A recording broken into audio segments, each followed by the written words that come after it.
Je m'en vais de la ferme où j'ai passé la nuit. Et dans la vidéo d'hier, je vous avais dit que je voulais vous montrer quelqu'un qui s'appelle GG. Donc je vous avais montré le meilleur ami de GG, c'est Biquette. Et voici GG.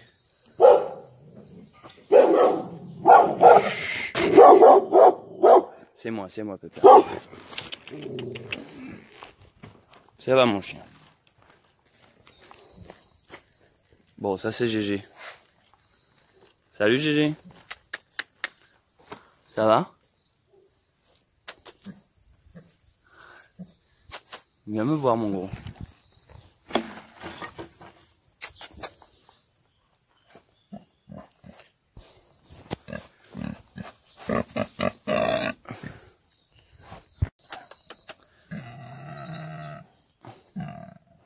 Ça va?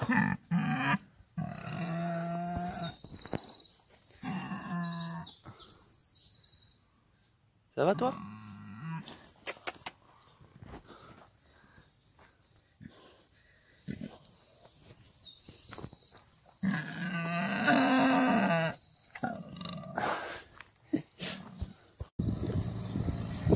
Regardez, on a la suite des aventures du tracteur. La dernière fois, on a vu comment il faisait les bottes de paille. Maintenant, on voit une nouvelle transformation du tracteur. Comment il les range.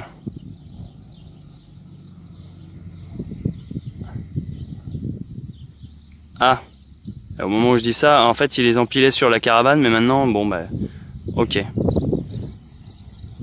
On aura vu toutes les étapes dans ces vlogs. Mais sérieusement, regardez, je vous parlais de l'étape suivante. Je suis même pas à 100 mètres plus loin. On voit la suite. Et ils ont mis le plastique autour.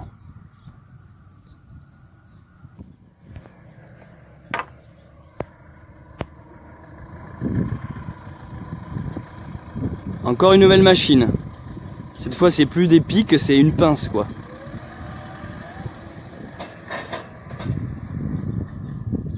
On en aura appris des choses sur les tracteurs hein, pendant ce voyage.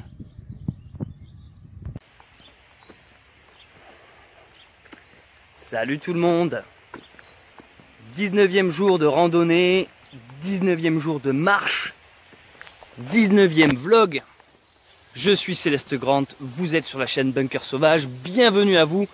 Je parcours actuellement le chemin de Saint-Jacques-de-Compostelle. Une très grande randonnée, le GR65 qui traverse littéralement la France en diagonale, qui se termine à Saint-Jean-Pied-de-Port où je risque d'arriver d'ici quelques minutes. Et après on passe à la frontière, on passe en Espagne. Et après le Camino continue jusqu'à Compostelle. Je fais ce chemin pour voir mes capacités d'adaptation en mode survivaliste. Bivouac sauvage. J'ai pu mettre en pratique tout ce que j'ai appris pour me nourrir, trouver de la nourriture, filtrer de l'eau, construire des abris. Bref, ça a été une sacrée expérience. 19 jours, j'ai l'impression que c'est pas si tant que ça, et en même temps, ça me paraît, j'ai l'impression d'être parti depuis des mois. Il se passe tellement de choses dans une journée que tout est long. C'est très long, ça fait très longtemps, j'ai l'impression que je marche. Il y a une rivière à côté de moi, je suis actuellement dans les Pyrénées, dans le Pays Basque. J'adore. Les montagnes au loin, à l'horizon. Alors, les amis, comme je l'ai expliqué dans les précédentes vidéos, Saint-Jean-Pied-de-Port, c'est l'objectif que je m'étais fixé. Je m'étais dit, Céleste, tu vas pas non plus partir pour 3 mois de randonnée. Donc fixe-toi ne serait-ce qu'un objectif. Si tu l'atteins, c'est bien. Si tu l'atteins pas, c'est pas grave parce que j'avais pas d'impératif. C'est-à-dire que je m'étais simplement dit, je marche et quand j'en ai marre, j'arrête. Or, là, j'arrive sur ce que j'avais prévu, donc le Saint-Jean-Pied-de-Port, le dernier village avant la frontière. Et en fait, je vous explique pourquoi je commence à me dire que je vais peut-être m'arrêter ici. Tout simplement parce que une fois que je suis en Espagne, ça me rengage sur bien 1 mois et demi, voire 2 mois de marche. Et là en fait on est en plein été. Les chaleurs commencent bien à monter là, on est dans le sud, ça tape. Donc c'est pas la meilleure période pour marcher en plein soleil, avec plus de 30 bornes par jour. Mais c'est pas que ça, c'est juste que si vous voulez, je préfère faire toute cette partie là de l'Espagne en une fois. Une fois que j'aurai commencé, aller jusqu'au bout. Que là, je sens que si je passe la frontière et que je fais l'Espagne, il y a un moment donné, je risque de m'arrêter. Et je trouve ça un peu nul de commencer quelque chose pour m'arrêter en chemin. Donc là, vous allez me dire, bah, t'as qu'un pas t'arrêter, t'as qu'un commencer l'Espagne et tu continues. Non, parce qu'en fait, après, j'ai des impératifs qui fait que dans l'été, j'ai d'autres choses de prévues. Quand par exemple, faire un tour de France en bagnole pour venir rencontrer certains d'entre vous qui s'étaient inscrits sur un Google document, enfin bref. J'ai d'autres projets en fait, que ça soit dans la vidéo, dans le survivalisme, même des projets personnels, privés. Généralement les colos, moi je bosse les étés pardon, je bosse en colo justement. Enfin bref, il y a d'autres trucs qui s'enclenchent, ce qui fait que dans tous les cas, même si là je passe la frontière et même si je vais en Espagne et même si je commence le chemin, j'aurai pas le temps d'aller à la fin. Donc plutôt que de faire les choses de manière précipitée, je trouve ça bien symboliquement d'avoir fait cette grosse étape, d'avoir fait la France en fait, hein, j'ai simplement d'être arrivé à la frontière, de m'arrêter, de me reposer parce que j'ai les jambes explosées, de faire mes autres petits projets et de reprendre bientôt. Et je dis bientôt, je dis pas l'année prochaine, je sais pas quoi, je dis bientôt. C'est-à-dire que je sais pas, fin août, septembre, vous voyez dans ces eaux-là, reprendre en fait, reprendre l'Espagne quand j'aurai un peu plus de temps libre jusqu'à la fin. En gros, ce que j'essaie de vous dire, c'est que si je commence la partie espagnole, j'ai envie de la faire en entière. J'ai pas envie de m'arrêter en chemin. Et là, si je la commence demain, enfin aujourd'hui ou demain, je sais très bien que j'aurai pas le temps d'aller jusqu'au bout. Et j'ai envie de la savourer cette partie-là parce que ça sera comme là, ça sera que de la découverte et j'ai pas envie de bâcler ça. Je sais pas si ce que j'ai dit est très clair, mais en tout cas vous pouvez constater qu'il y a de belles maisons ici. Pays Basque, Pyrénées. Je rappelle d'ailleurs que j'ai mon Instagram sur lequel je poste régulièrement des photos de mon périple. Donc trouvez le lien de mon Instagram en description, @vitamincell. Ah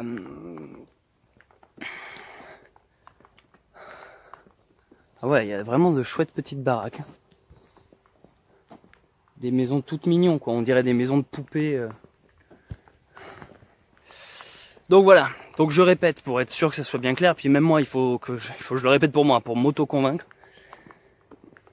Hier en fait, si vous voulez, j'en ai chié à cause de la canicule. Hier j'en ai vraiment chié, ça m'a fait transpirer, ça m'a fait perdre beaucoup d'eau, de sel, de minéraux, et j'ai eu des crampes, enfin ça a été dur, et j'avais beau boire beaucoup, prendre beaucoup de pauses, ça a été extrêmement dur. Et ce matin, même en faisant une grasse mat, j'ai eu vraiment du mal à me lever quoi. Et là, je me suis dit, est-ce que je serais pas en train de payer les 3 semaines de marche? Les 3 semaines de marche sont douloureuses. Et là, d'un coup, je me suis dit, tu sais, il y a eu la réalité qui m'a fait dire, attends, c'est bien sympa de faire des vlogs et tout sur Vivaliste. À un moment donné, l'Espagne, tu peux pas non plus bâcler ça, quoi. Tu vas traverser des zones désertiques, des fois, à du 40 degrés et tout. Tu vois, il faut quand même me préparer, me reposer. Et vous verrez, j'ai fondu, hein. Ce t-shirt-là, avant, il me moulait le corps. J'en envoyais mes tétons. Là, je flotte dedans. J'ai fondu littéralement. Hein. Quand je me regarde dans une glace et tout, j'ai le ventre ultra plat. Mais tant mieux, hein, ça, je suis content. Mais ce que je veux dire, c'est que je le fais quand même de manière assez hard, le chemin. Parce que les pèlerins, de manière traditionnelle, plus conventionnelle, ils dorment dans des gîtes. Ils dorment dans des hôtels, ils bouffent bien dans des restos, ou je sais pas comment dire. Enfin voilà, ils font pas ça sur le pouce comme je fais, quoi.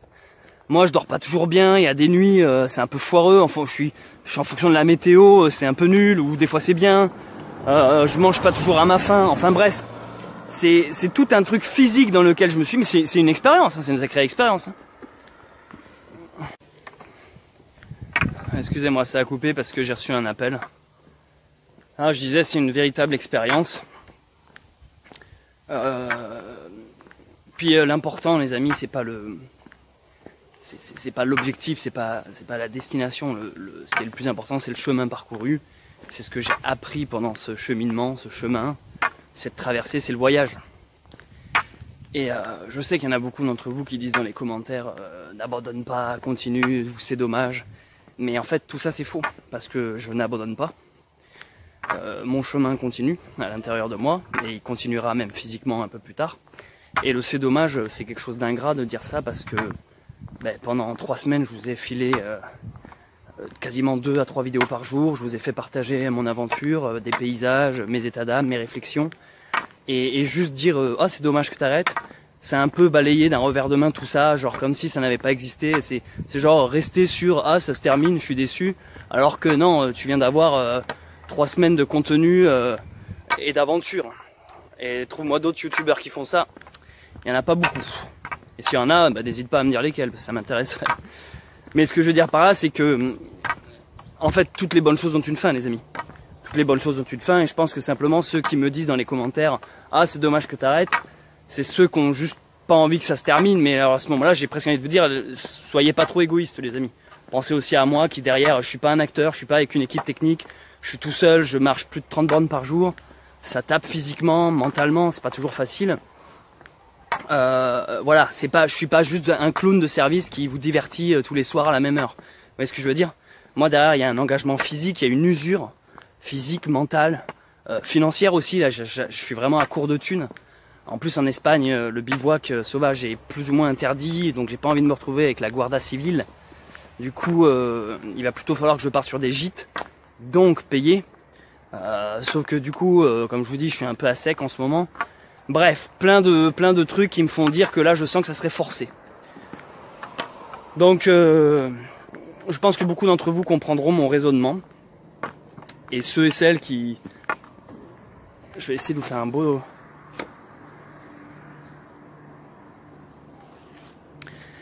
Et ceux et celles qui sont déçus, soyez pas déçus, l'aventure continue. Hein. Ça veut pas dire que j'arrête les vidéos. Déjà, il y a plein d'autres vidéos à voir sur ma chaîne. Et ah, pas mal. L'aventure continue, les amis. Voici la porte de Saint-Jacques. Petit rempart bien joli, avec petit village bien sympa derrière.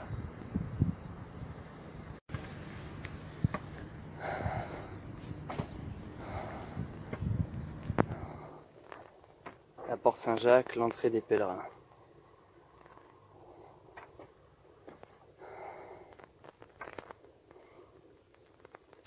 Je vous prends ça en photo et je le mets sur Instagram si vous voulez le lire.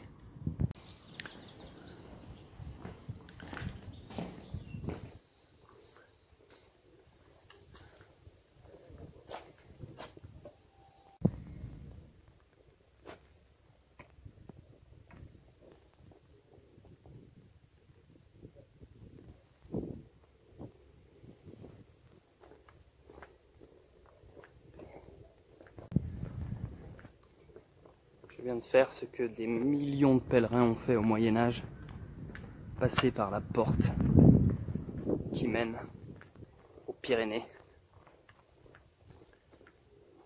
L'ultime étape avant l'Espagne. Il y a un très beau rempart. La ville est magnifique. Bon, je sais pas trop quoi vous dire. J'allais presque dire je sais pas trop comment terminer.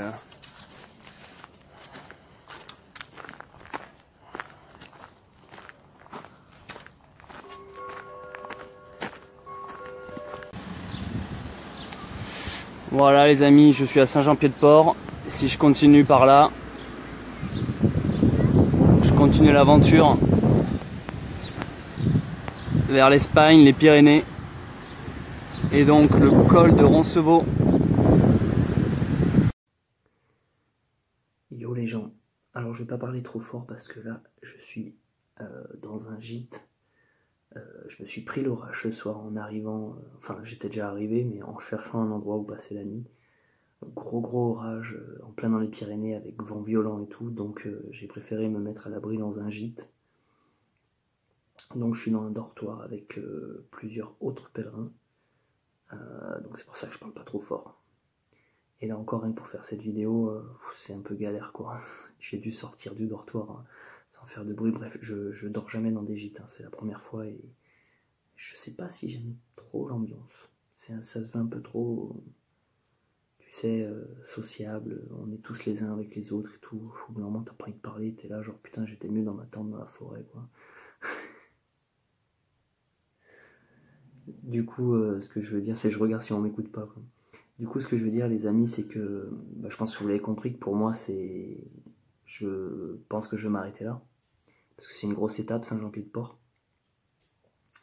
C'est une bonne partie du chemin de Saint-Jacques. On pourrait presque dire la moitié, hein, c'est-à-dire t'as le chemin qui fait de France jusqu'à la frontière, et après frontière jusqu'à Santiago, ouais, ça fait à peu près kiff-kiff, quoi.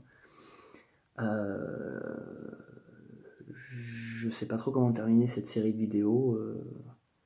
Vous vous attendiez peut-être à une fin un peu plus épique que le mec qui dort dans un gîte après s'être pris un orage. Non, mais en fait, je ferai une vidéo bilan, retour d'expérience. Là, en gros, pour rentrer chez moi, pour répondre à cette question qui m'a souvent été posée, pour rentrer chez moi, en fait, j'avais le choix du train. Soit prendre un train, soit rentrer en stop. Soit j'ai joué la carte de la famille, c'est-à-dire que c'est des membres de la famille qui viennent me chercher, qui sont bien sympas, qui viennent me chercher ici, en véhicule, en gros. Donc voilà, ça c'est pour répondre à la question de comment je rentre. Et donc la suite, ça va être quoi? La suite, c'est que je vais faire une pause. J'ai d'autres projets à faire.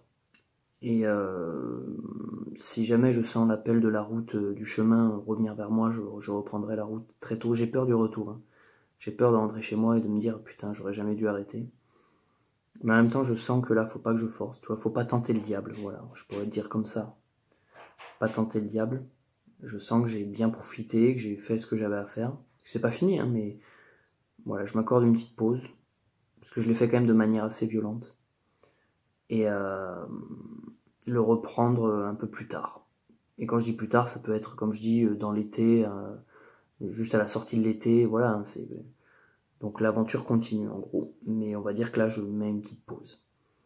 Voilà. Et sinon, je ferai une vidéo retour d'expérience, bilan, les affaires en trop, les affaires qui me manquaient, comment j'ai galéré pour me nourrir. Je vous raconterai d'autres histoires, ce qui fonctionne dans le monde de la survie, de la rando, ce qui fonctionne pas du tout, mes craintes, mes attentes, mes espérances. Je ferai un bilan, un retour d'expérience sur tout ça. Je tenais à vous remercier aussi. On a été nombreux à suivre cette aventure et je sais que ça vous a plu, je sais que ça va vous manquer. Moi aussi, ça va me manquer, croyez-moi. Et je voulais aussi vous dire que... qu'est-ce que je voulais vous dire? Oui, par exemple, ce soir, en fait, pendant mon aventure, j'ai pas arrêté de croiser des pèlerins. C'est-à-dire des pèlerins, tu passes devant, puis eux après te repassent devant, puis toi tu te suis en fait. Et on s'est tous retrouvés là ce soir. Et du coup, on a été se faire un bon gueuleton, un bon resto pour fêter, parce qu'eux aussi arrêtaient. En fait, il y en a beaucoup de pèlerins qui arrêtent ici en fait, pour fêter notre arrivée. Donc c'était sympa et c'est pour ça que j'ai pas tant filmé, que j'étais pas trop sur la vidéo. Du coup, voilà, c'était une très belle rencontre. Je remercie d'ailleurs ces deux pèlerins qui se reconnaîtront, Laetitia et Bruno. Si jamais vous regardez cette vidéo, merci pour cette soirée et super rencontre. Vous avez l'air de gens formidables. Je suis vraiment content de vous avoir rencontrés. Et j'arrive pas à me concentrer, il y a un chat qui miaule à côté de moi. C'est ultra, ultra stressant. Bon bref, je vais retourner dans mon dortoir là-haut. Help. SOS, venez me chercher vite. Code Morse quoi. Voilà. Et il me tarde déjà de reprendre la route, quoi. Allez, bise les gens. À très vite.